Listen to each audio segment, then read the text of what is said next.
It hit me like a freight train, knocking the breath out of me and leaving me suspended in the wreckage of what used to be my life. The shock was almost unbearable, like the kind you feel when the ground beneath your feet suddenly disappears, and you're falling into an abyss of confusion. One moment everything was perfect. I had everything I ever wanted. A stable career, a loving partner, and the kind of life that people dream about. But in an instant it all crumbled. It's strange how quickly everything can fall apart, isn't it? One moment you're content and the next you're gasping for air, trying to comprehend how everything you thought you knew was nothing but an illusion. I had trusted him, loved him with every ounce of my being. We had dreams, plans, a future. But what do you do when the person you love most betrays you in the deepest possible way? I remember the exact moment it all unraveled. I was sitting at my desk, fingers typing away at an email when I heard my phone buzz on the table. Without thinking, I glanced down, expecting it to be some harmless message from a friend. But what I saw instead was a text from him, the one I had built my life around, the one I trusted with my heart. Grace, I need to talk to you when you get home tonight. I've made a huge mistake. I felt the floor slip beneath me as a cold chill ran down my spine. I could feel my heart starting to race, the sharp pang of fear settling in my stomach like an uninvited guest. But I couldn't react. I had to keep it together. I had to.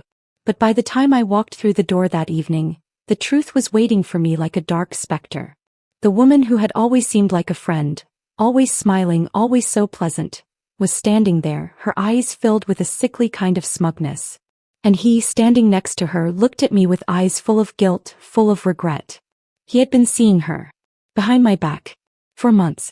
My world tilted violently as those words crashed into my chest, and in that moment, everything I knew about love and loyalty shattered. The man I had believed in had not only betrayed me romantically but had also ruined me financially.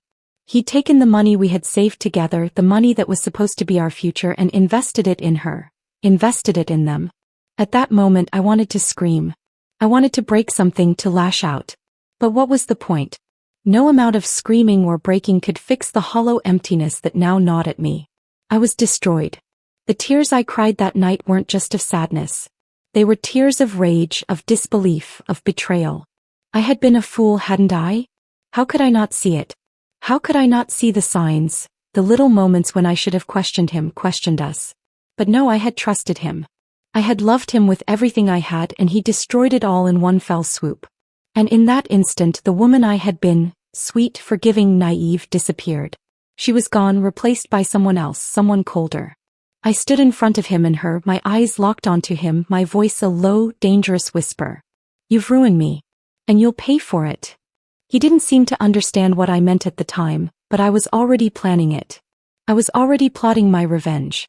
Revenge doesn't come in the form of slashing tires or sending angry messages. No, the real kind of revenge is in the mind. It's in how you make someone pay for every single betrayal, every tear they've caused you to shed. I'd make them both suffer. I would never leave. Not until the moment they realized the full extent of what they had taken from me. Until they understood that they hadn't just broken a woman's heart. They had shattered the very foundation of her world. I would make them wish I'd never walked away. If you've ever felt the sting of betrayal, drop a comment below. Let me know how you found your way through it, or how you're still fighting your own battle. Don't forget to hit that like button if you believe justice is not just about fairness, but about ensuring people never forget their wrongdoings. It started small, the way it always does. A thought. A flicker of rage. But from that moment something inside of me began to shift. The pain still lingered, of course, like a raw, bleeding wound that wouldn't heal. But as the days passed, something darker began to replace the tears. I started to feel a strange, electric calm, an overwhelming sense of purpose. This wasn't over. I was going to make him regret everything. I had always been good at controlling my emotions, at compartmentalizing my feelings and thoughts. But this betrayal, this gut-wrenching stab in the back, was different. For the first time, my mind wasn't clouded with emotion. It was laser-focused, methodical, cold. I had to plan it carefully. Revenge wasn't something you could do in a fit of passion. No, it needed precision, strategy, patience. And patience wasn't something I had in abundance, but for this I was willing to wait. I started with the financials. I knew that the most vulnerable part of him, the part that would hurt the most, was his career. It had always been his pride. It had always been the thing that kept him afloat. He was a businessman after all. His reputation was everything. So I began to dig. It wasn't hard. He wasn't as careful as he thought he was. It wasn't like I was some amateur. I'd spent years watching him, studying him, learning his habits. I had always been the one to keep track of our finances, to make sure that everything was in order. I'd kept records. I'd kept copies of the documents he thought were hidden. I could hear his voice now, that smug, condescending tone he always used when I'd question something. "Grace, you worry too much." I never worried, I observed. So I began with his company. He thought he was untouchable, but no one is. Not when you know the right buttons to press. I got in touch with a few people I knew from my old job. There was always someone with an axe to grind, someone who would be happy to help. For a price, of course. Information was always for sale, and now I had a very lucrative offer on the table. I smiled to myself as I made the arrangements. It would take a few weeks I would use wisely.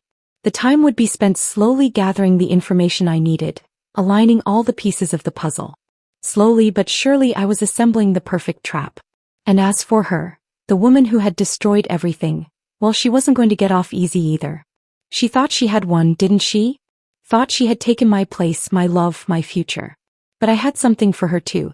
Something that would bring her to her knees just like he had done to me.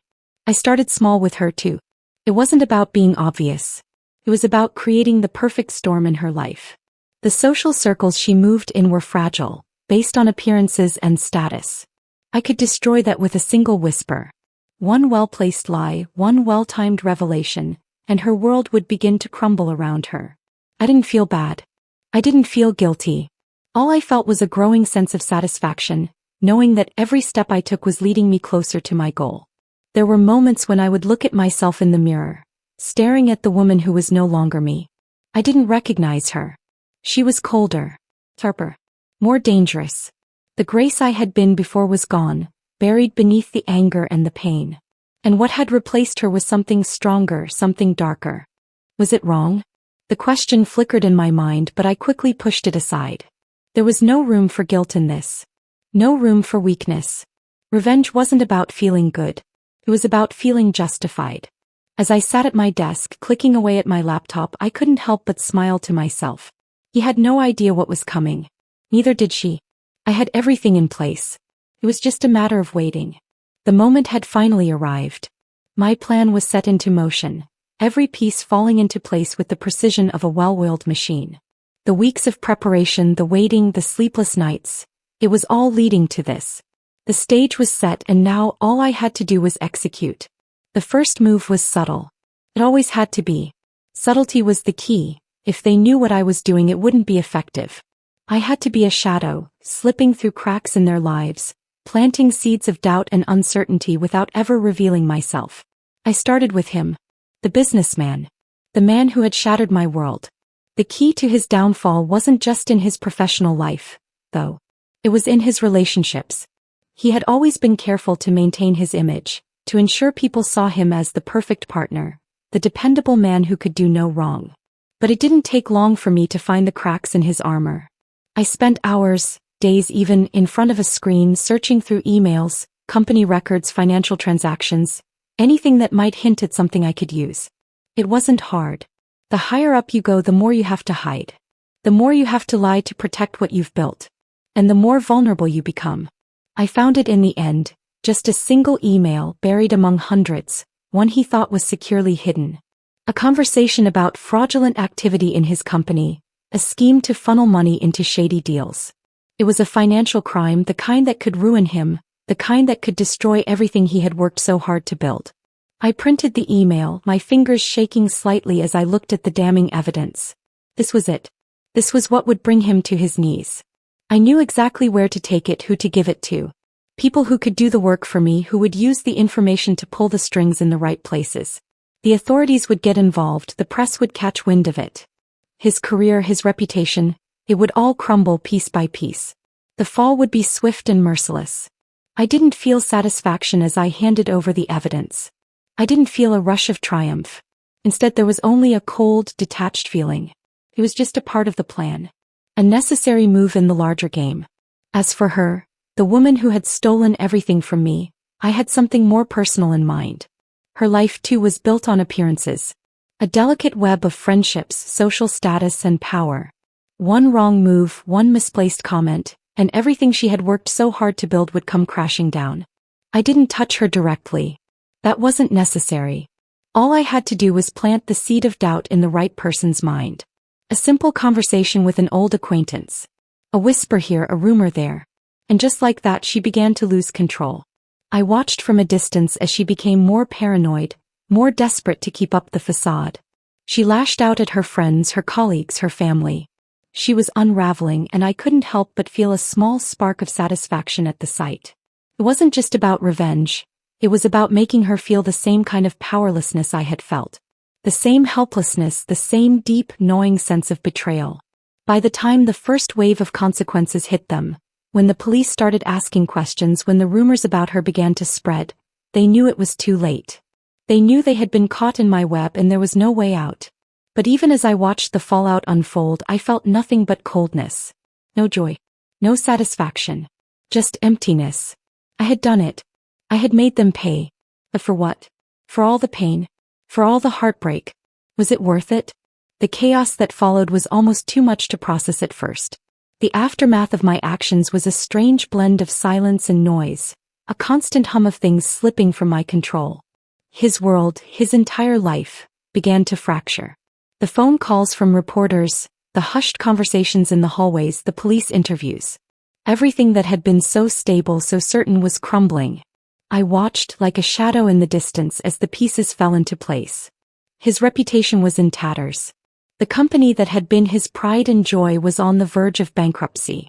And the betrayal, once concealed in the folds of a secret, was now an open wound for the world to see.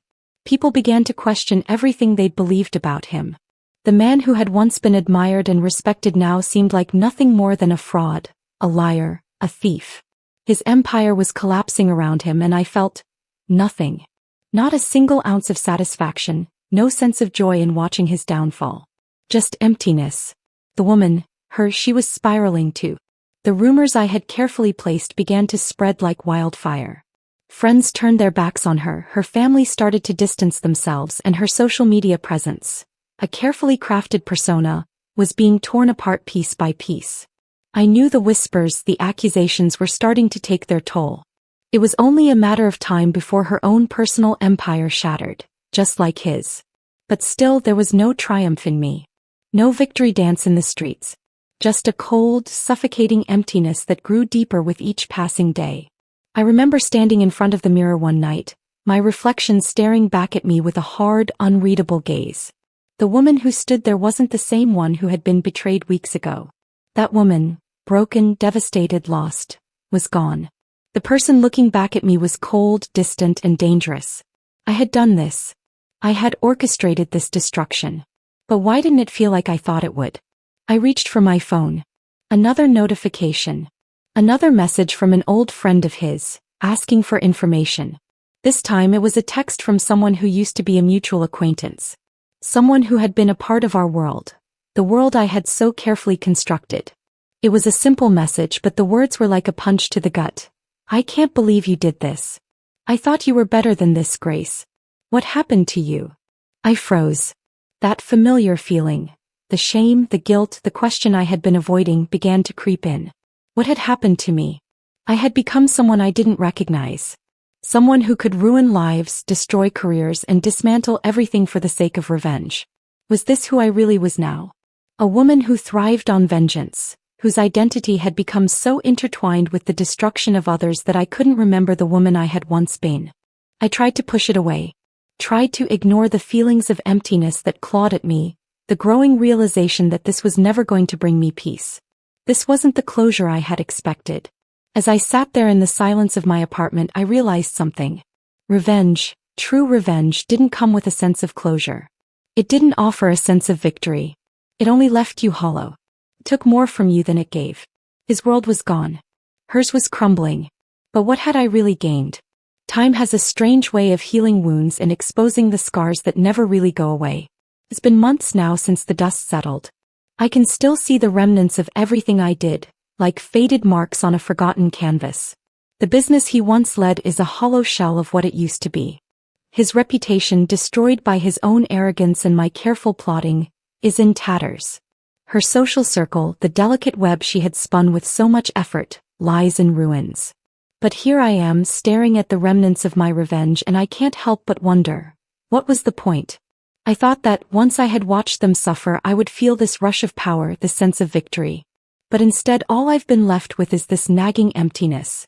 It's the kind of emptiness that sticks to you like glue, dragging you down into a place you can't quite escape. It's the kind of emptiness that says, now that you have nothing left to destroy, what's next?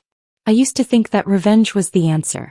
I used to believe that if I could make them feel what I had felt, if I could make them pay in the same way they had hurt me, then I would find peace. But now I see that peace doesn't come from seeing someone else suffer. It comes from letting go, from moving forward, from finding a way to forgive. I never thought I would say that. Forgiveness.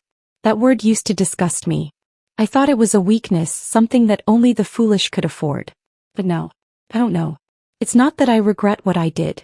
I don't. I still believe they deserved everything that came to them, and perhaps even more. But the cost to me, the toll it's taken on me as a person, it's been more than I bargained for. I've changed. I'm not the woman I was before the betrayal. I've become someone else. Someone hard, someone who moves through life like a shadow, careful not to get too close to anything, too invested in anyone. Because when you let people in, they hurt you. And when they hurt you, you lose yourself. You lose your identity. You lose your humanity. What happened to the woman I used to be? The one who trusted, who loved without reservation, who believed in a future built on honesty. She's gone. Maybe she was naive, maybe she was foolish, but she was innocent. And now I am someone else. Someone who has seen the darkness that resides in people, in myself. I've seen what it takes to destroy, to tear down everything in your path just to make someone else feel your pain. But at what cost? I no longer know how to connect with others. I don't know how to let anyone in anymore, not without expecting them to betray me. And when I think of him, when I think of her, I don't feel the anger anymore. There's just a quiet, hollow ache. I've spent so much time focusing on their destruction, I forgot to take care of myself. I forgot that my healing didn't depend on their suffering. The people around me, friends, family, even strangers, have started to notice the change. They ask me if I'm okay, and I smile, nodding, because that's all I know how to do now. But I'm not okay. I'm not whole. I'm broken just like them. And I'm not sure I'll ever be able to piece myself back together. I've learned a hard truth. Revenge doesn't fix anything. It doesn't heal your wounds. It doesn't bring you peace. It doesn't even make you feel better. All it does is leave you empty and scarred, just like the ones you hurt. The satisfaction you think you'll feel when you see them suffer is fleeting.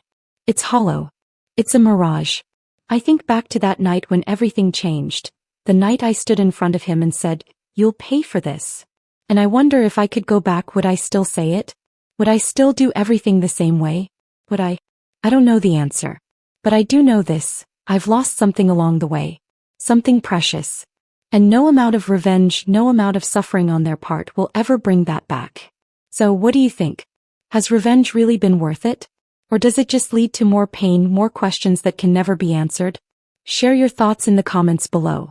If you've ever felt the weight of revenge on your soul, hit the like button and let's talk about the toll it takes. And don't forget to subscribe. There's more to come.